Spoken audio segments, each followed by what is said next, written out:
Alors, tout à l'heure, je parlais dans une autre vidéo, donc quand je dis, tout à l'heure, c'est une façon de parler, parce que vous ne regardez pas forcément les vidéos dans l'ordre où je les mets en ligne, on demande dans l'ordre où je les enregistre, donc c'est un petit peu bizarre de dire ça, mais enfin, c'est une façon de parler. Tout à l'heure, je parlais du pluralisme qu'il faut comprendre dans différents sens. Eh bien, il y a un autre mot aussi qu'il faut comprendre dans différents sens, c'est le mot universalisme. Alors souvent on dit l'universalisme c'est ceci, c'est cela. Pas forcément, ça peut très bien être autre chose.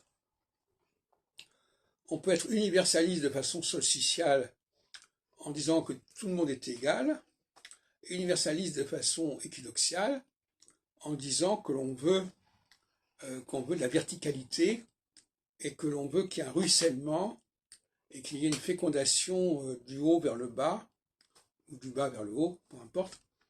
Et donc, en fin de compte, ce n'est pas du tout la même chose. Le judaïsme est universaliste dans le sens où il considère que les juifs ont un rôle majeur à jouer dans la société et dans le monde.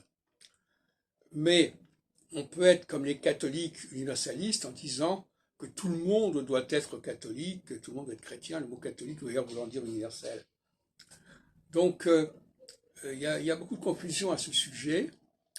Mais d'une manière générale, il faut savoir que la plupart des concepts peuvent se décliner de deux façons différentes.